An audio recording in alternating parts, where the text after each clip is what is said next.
Welcome to Maths with EJD. In this video, we are still talking about hyperbolic functions, and our particular focus is on hyperbolic identities. And it is important that hyperbolic identities are relations. They are relations between hyperbolic functions,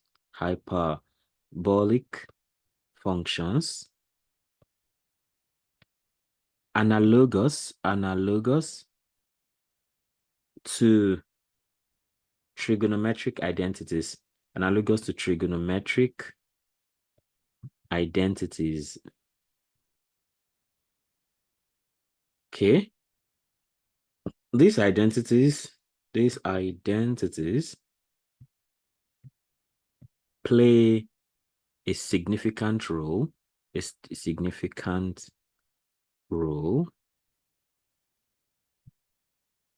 in various fields,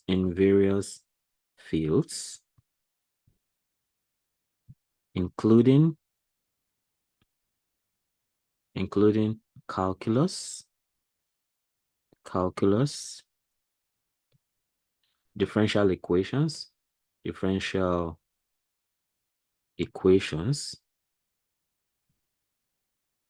and physics. Okay, so let's talk about the fundamental identities. Fundamental identities.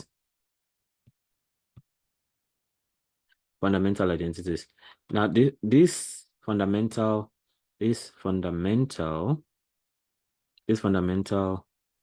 hyperbolic identities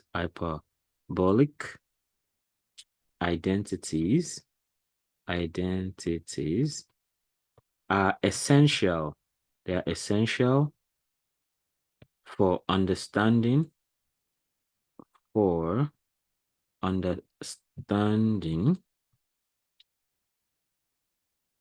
they're essential for understanding the relationships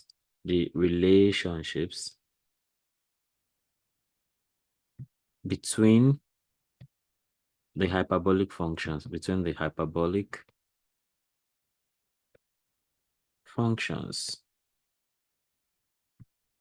Okay, so first of all, we have the hyperbolic Pythagorean identity. Hyperbolic Pythagorean identity.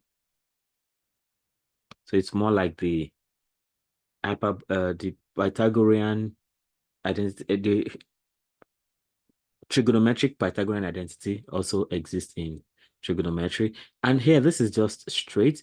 It is this cos squared x minus sin squared x is equal to 1.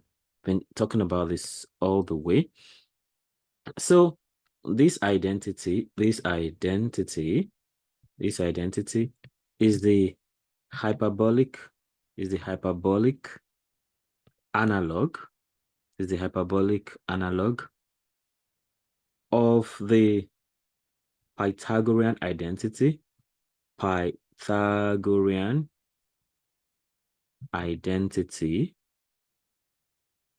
which is cos squared x plus sine squared x is equal to 1.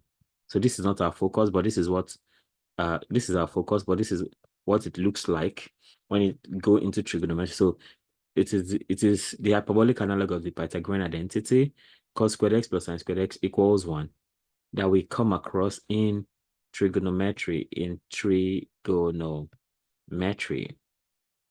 Okay, so we have that. Well, of course, we know already that from this expression, from cos squared x minus sine squared x equals 1, we can form other expressions. For instance, let's consider that we have cos squared x minus sine squared x equals 1. So call that equation 1. So if you divide through by cos squared x, what do you get? That will be cos squared x divided by cos squared x minus sin squared x divided by cos squared x equals 1 over cos squared x. Okay, so cos squared x over cos squared x is 1 minus sin over cos. We already know that's tan squared x. And that is equal to 1 over cos squared x is sec squared x. So we see that 1 is equal to tan squared x. That's if you transfer this to the other side. That's tan squared x plus sec squared x. So in short, we can say that tan squared x plus sec squared x is equal to 1. So that's one identity we can establish. We can also establish that, so that same one, right? That same, so divide 1, right? Divide 1 through by cos squared x. What if we divide 1 through by sin squared x? Okay, so you know that will be cos squared x minus sin squared x, cos squared x divided by sin squared x minus sin squared x divided by sin squared x, and that is equal to 1 divided by sin squared x. So you know cos, sine over cos is tan, so cos over sine will be cos squared x minus 1 equals 1 over sine is cosec squared x. So in short, we are able to say that cos squared x plus, oh, not plus now, cos squared x minus cosec squared x is equal to 1. So that's also another identity. That's another identity. So we can get these two identities from that first identity like this. So by just dividing through this way. So you see that by just knowing that cos squared x minus sin squared x equals 1, you can get some other relationships. And that talks about the hyperbolic Pythagorean identity. The hyperbolic Pythagorean identity. Okay, so that done, can we look at some example? Say we have this. We have this example. Okay, so let's verify the identity. Let's verify the identity for x equals ln 2. Imagine that x equals ln 2. Let's verify that you know, want to verify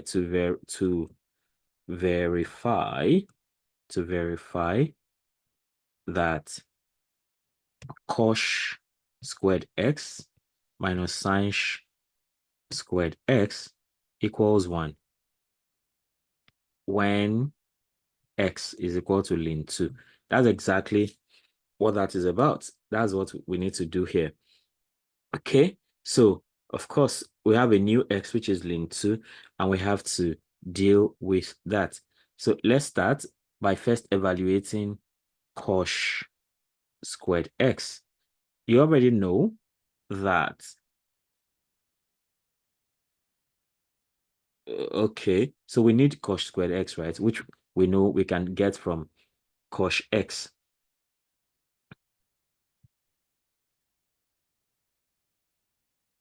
So let's just do cos x for starters. So we have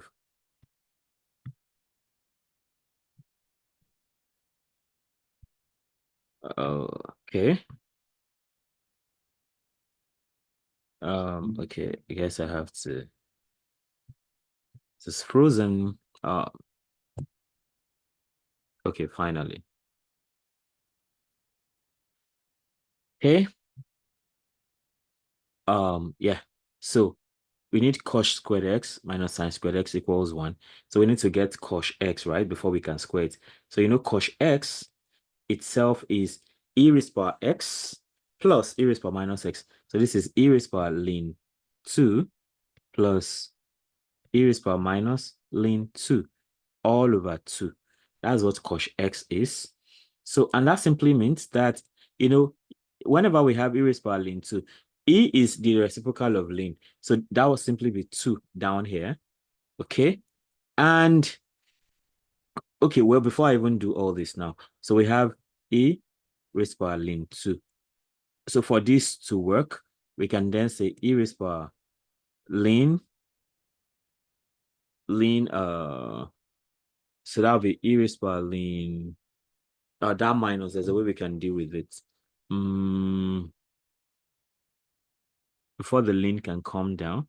So this is definitely this is just going to be half. Okay, I guess I should just go on straight. I'm trying to look for a very nice way of taking care of that. Okay, so let me just go straight.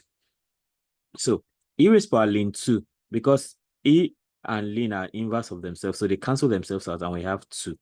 But because we have minus attached to this, right? So it's like, if you, because of the minus, this simply just becomes plus 1 over 2. That becomes plus 1 over 2. I'm trying to think of a better way of doing this. Okay. Yeah, no idea is coming right now. But e raised to minus ln 2 is half divided by 2 that was there before. So we have 2 plus half. That's 2 plus half is 2.5. That's 2.5 divided by 2.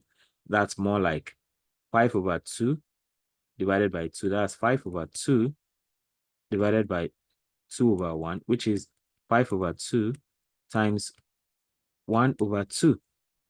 So in short, this whole thing is 5 over 4. So it means cos x is 5 over 4. So the next thing is, so this is what we want to evaluate. This expression is what we want to evaluate for x equals ln 2. So we have to also look for sin x, right? So sin x, we know sin x is e raised power ln 2. That's e raised power x minus e raised power minus ln 2. That's minus x. Again, this is okay. So this is a all divided by 2. So e raised power ln 2 is actually 2 minus e raised power minus ln 2 is half divided by 2. So that means we have 2 minus half is actually 1.5 divided by 2. 1.5 is 3 over 2 divided by 2 over 1. That is 3 over 2 times 1 over 2, which is 3 over 4. So putting all of that together, so we can say that cos squared ln 2 minus sin squared ln 2 is the same thing as cos ln 2 itself before was 5. Cos ln 2 is 5 over 4. And now we square it, minus sin ln 2 was 3 over 4. We square it now because sin ln 2 alone is 3 over 4. So with this now, we have 25 over 16 minus 9 over 16, which is equal to, if you take the LCM, that's 16, right? You have 25 minus 19, and that is 16 over 16, which is equal to 1. So it proves the hyperbolic Pythagorean identity that cos squared x minus sin squared x is equal to 1. So whatever x is, the result is established. So can we talk about identity involving tanh x? So, that is what we obtained here. We obtained that here, that, we obtained that here, that 1 minus tan squared x minus x squared x. If we divide through by cos squared x, that's what we get. So let's talk about that now. Okay, so from there we derive. So we've derived that already. So it's like we're a step ahead. So I go back to okay, go back to red. So that identity we established the other time, let's look at it. So identity involving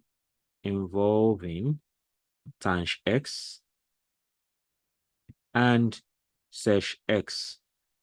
And that is what we obtain by dividing through by cosh x, if you remember up here. So we obtained this 1 minus tanh squared x equals sesh squared x. So, okay, we need to know that, okay, of course, that is first of all, 1 minus tanh squared x equals sesh squared x. Okay, this identity is used in problems. It is used in problems involving the ratio of hyperbolic functions. The ratio of hyperbolic functions. Okay, so let's take an example of that example.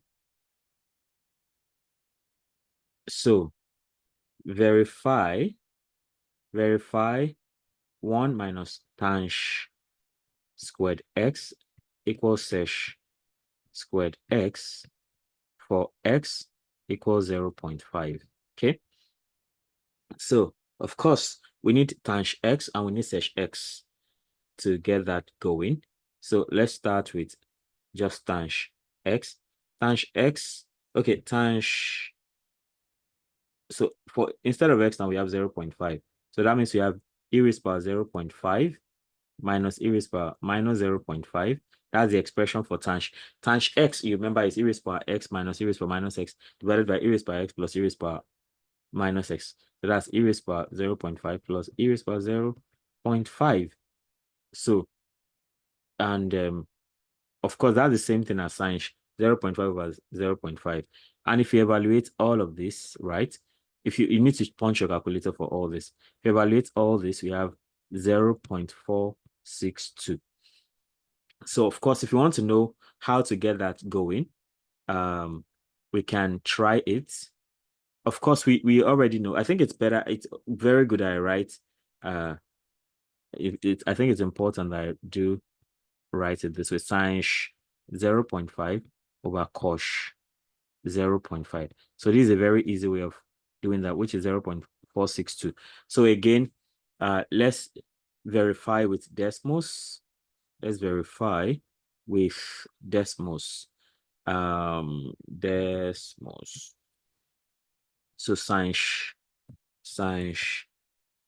0.5 divided by cosh 0.5. So that's 0.462. Okay, so we are good to go. And that's it.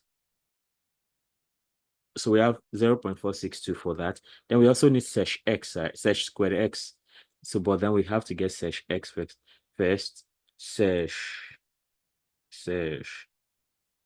0.5, that is. Sesh 0.5. Remember, that is actually 1 over cosh 0.5. And that is equal to 0.886. To be sure of that, let's check what is sesh 0.5.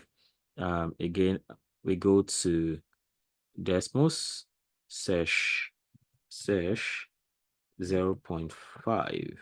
That is 0.887.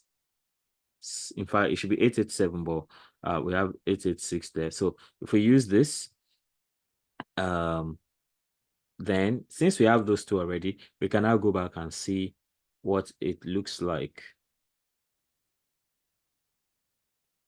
So this is what we want to establish, right? This is what we want to establish. So now we have 1 minus tanh squared 0.5 That is 1 minus 0.5 itself times 0.5 is 0.462. All this now is squared. All this now squared. So, and that means you have 1 minus, if you square 0.462, the result is like 0.213.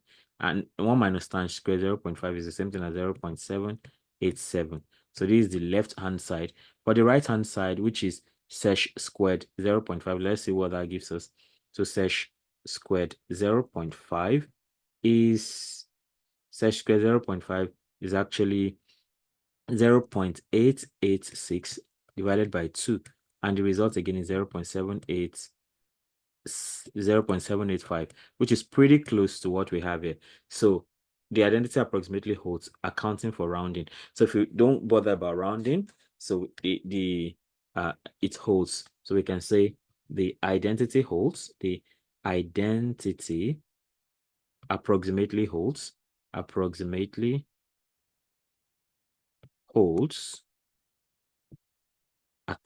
for rounding,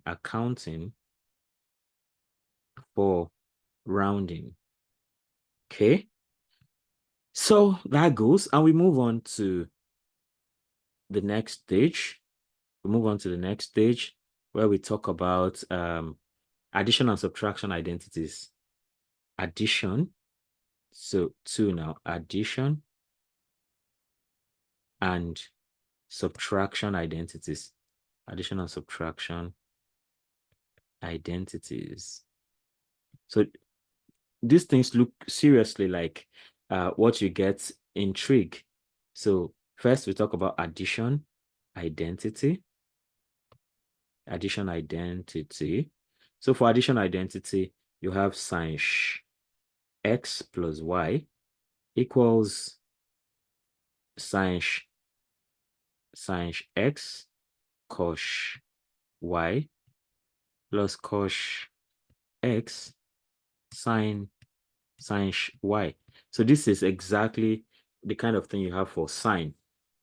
Then for cos too, okay, let me know. That looks like minus. It's not minus. So let's do this. Okay. So for cos x plus y now.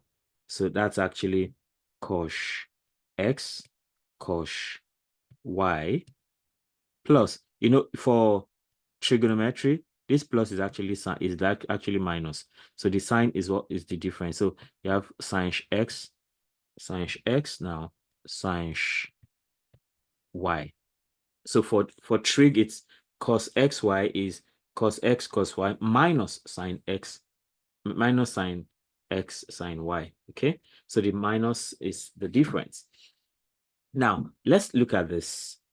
Let's take an example. Say we have this example now. We have this example to want to calculate sin x plus y and cos x plus y for x equals 1 and y equals 2. That's what we want to do.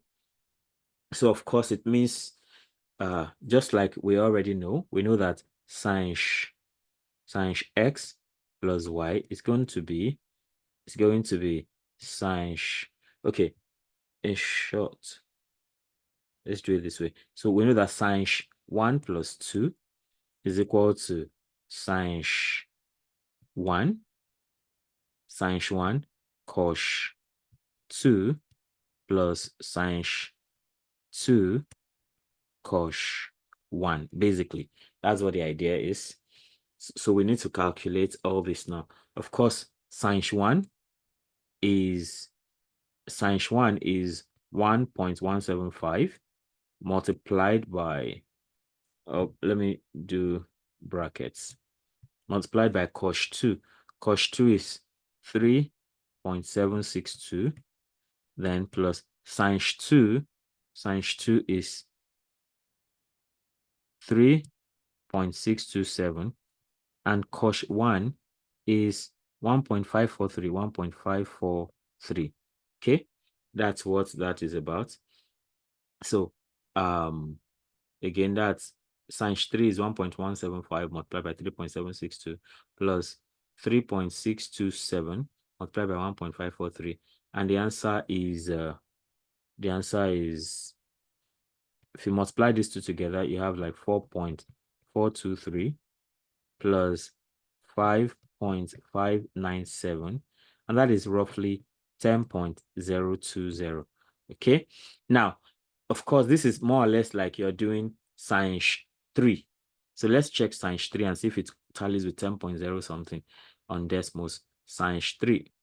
So let's do sin 3. Okay, 10.02 something. So that works. That actually works. Okay. So we have done we have calculated sin x plus y. So how about we do cos 3?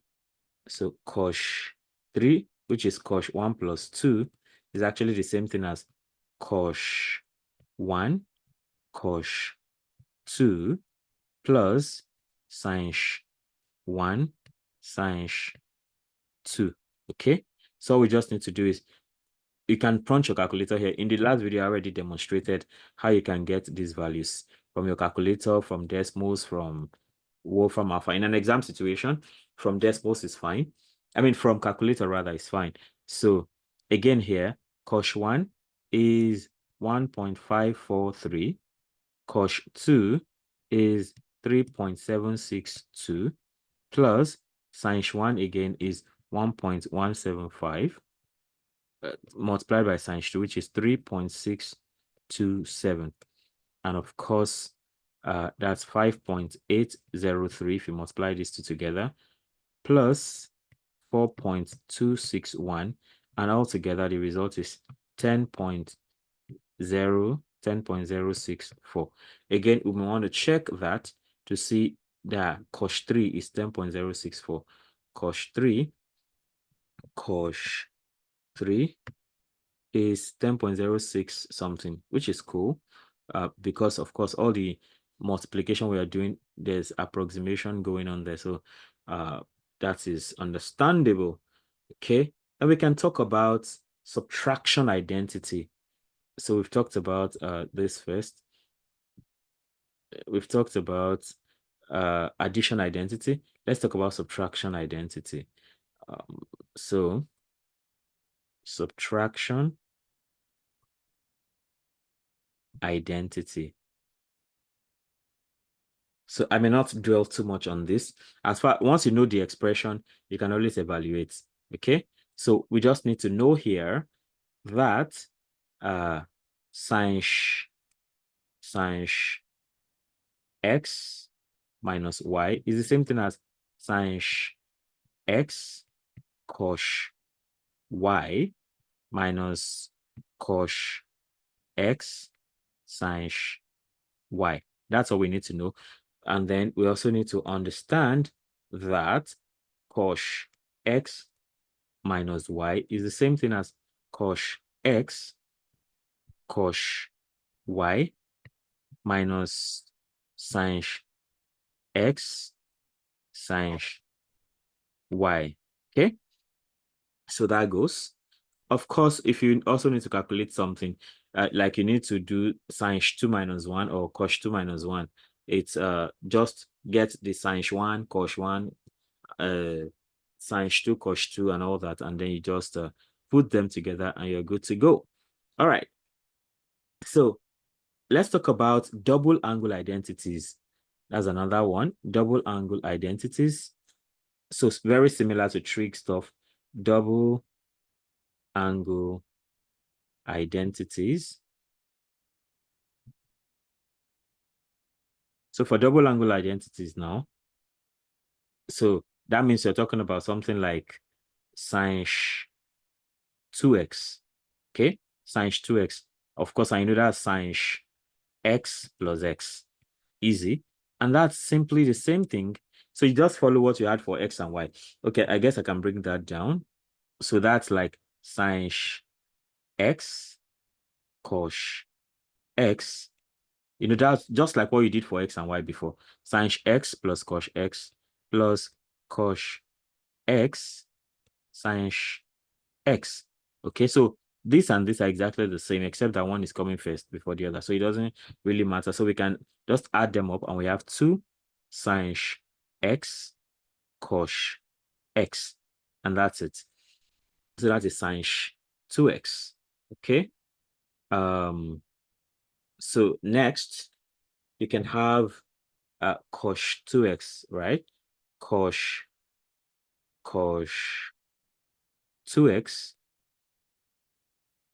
cos 2x is just cos x plus x.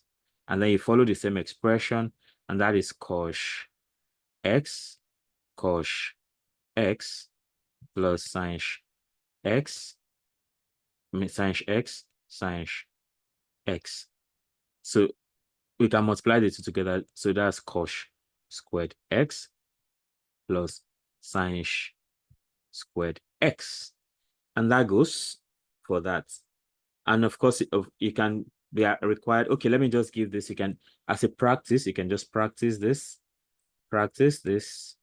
You know, find sin 2x and cos 2x for x for x equals 1. So we have only x now. So for sin 2x now, it means you're just going to do 2 sin 1 cos 1. Basically, what is sin 1? What is cos 1? Get them and put them together and you get your result. Then for cos, you also use cos squared x plus sin squared x and you get your result. So that's that. Let's talk about half angle identities. Okay, so half angle identities. Okay, we have come to that point where we change markers, right? So half angle identities, half angle identities. Okay, things become a bit serious at this point, but let's see how it goes. Half angle identities. These identities are useful in simplifying hyperbolic expressions involving half angles. For instance, if you have sin x over 2, sin x over 2. Interestingly, this is equal to plus or minus square root of cos x minus 1 divided by 2. Should I just go straight to this? Half angle identities. I think something should lead us to this. Okay, let me explore that possibility and see what happens. Okay, so for half angle identities, right, it looks like when we start with if you start with sin x, you know that is sin x over 2 plus x over 2. You know, x over 2 plus x over 2 gives you just x. And then you can follow from I hope I'm not going too far because I really don't want to stress myself out too much. But let's see what happens. So this is sin x over 2 cos x over 2 plus cos x over 2 sin x over 2, so that we can now have 2 sin x over 2 cos x over 2. So, you know, this is still the same thing as sin x. So to me, it's looking like here like we need sin x over 2, right? So we need to get this out. So do we square both sides now? If you square both sides, okay, yeah, it looks like squaring both sides is going to work. Looks like squaring both sides is going to work. But then why? Okay. we square both sides. Okay, let's go. I'm just being very skeptical. So if we square both sides, we have, and okay, yeah. If we square both sides, right, we have sine squared x equals square for 2, that's 4, right?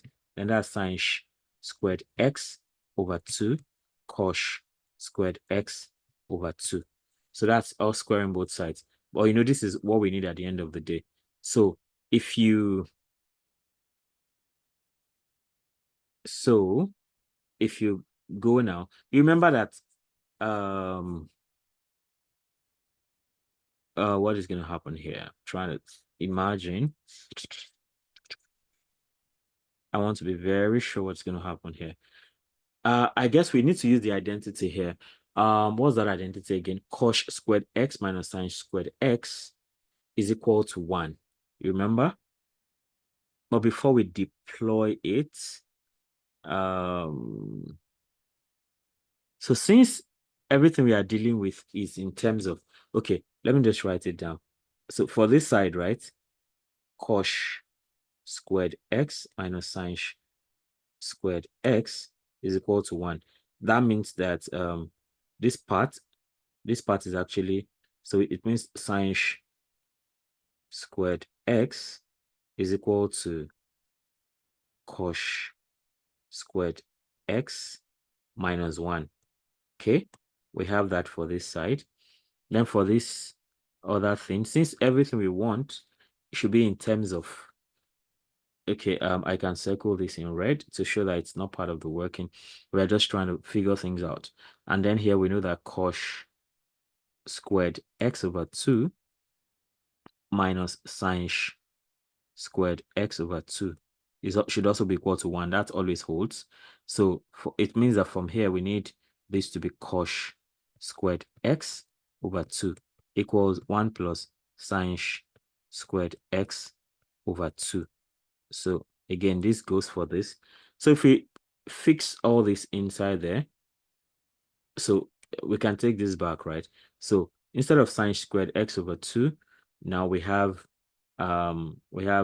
cos squared x minus 1 for this left hand side, and this is equal to 4 into, this is 4 into sine squared x over 2. Instead of this cos squared x over 2, we can say that's now 1 plus sine squared x over 2. I mean, it's getting complicated, really, but I mean, it's fine. At the end of the day, we know our eyes is looking, we are looking for sine x over 2.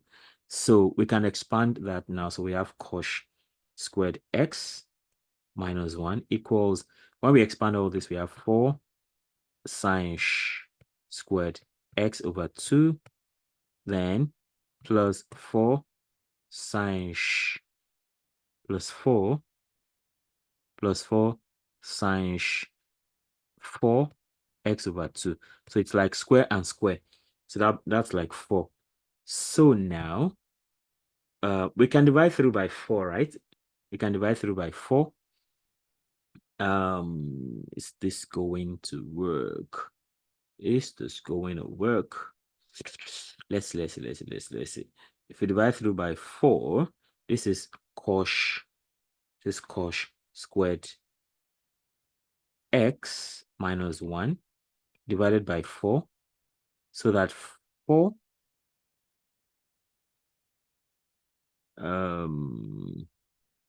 wondering what's the difference here. So yeah, this is, what can we do here? Sine squared x. I guess I'll just abandon this and just, so let's forget about this. This is taking so much time. So let me just suspend it at this point. I was thinking I could figure out the answer because the expression is all I just have here. So I was trying to figure that out.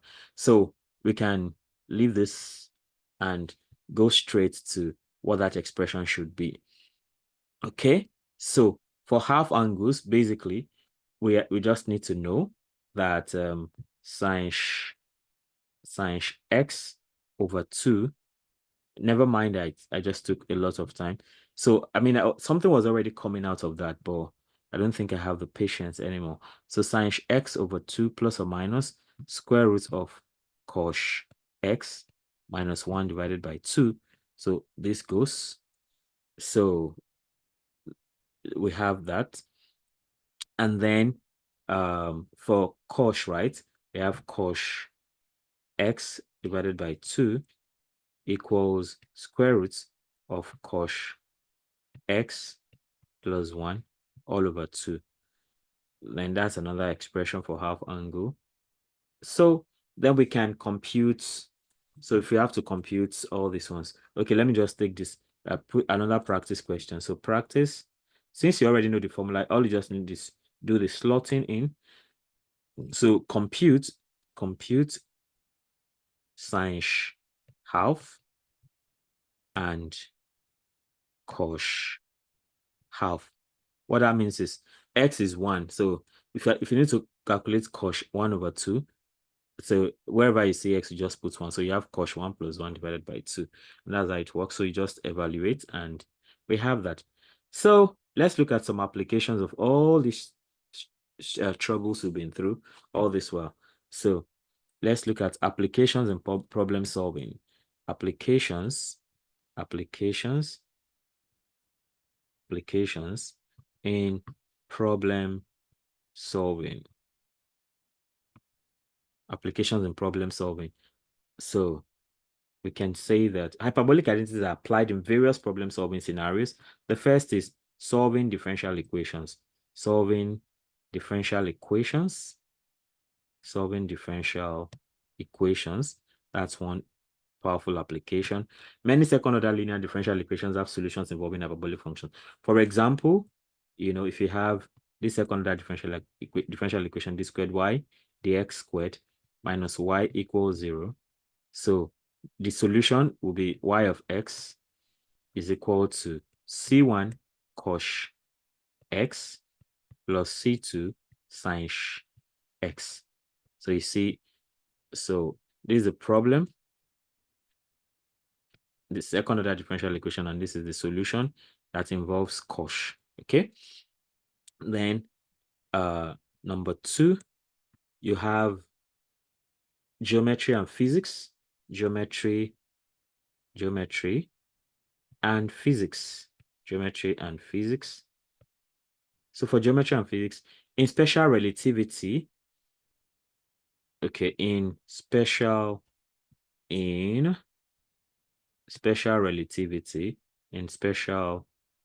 relativity,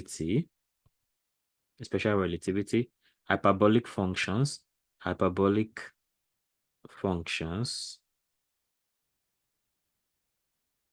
describe rapidity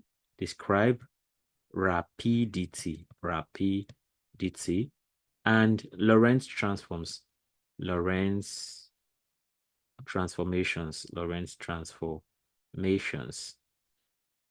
Okay, that's one. Then of course, the shape of a hanging cable, we keep saying that the shape of a hanging cable known as catenary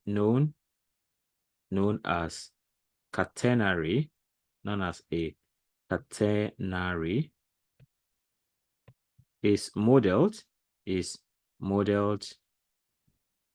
by the hyperbolic cosine function.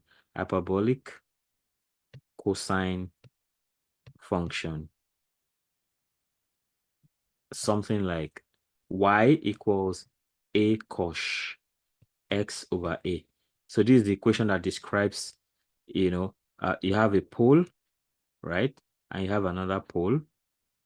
Then you have a cable, hanging in between, like electric poles, pylons, or what are they called? Yeah, things like that.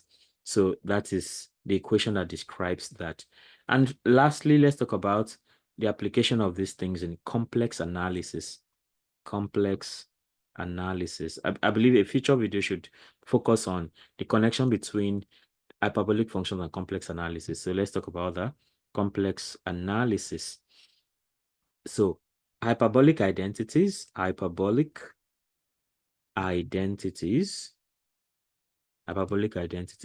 simplify expressions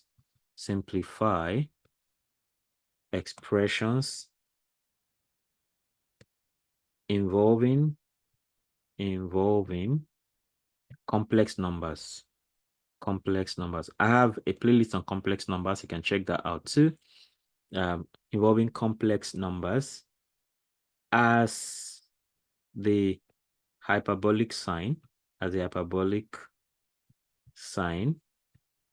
and cosine can be related to exponential functions.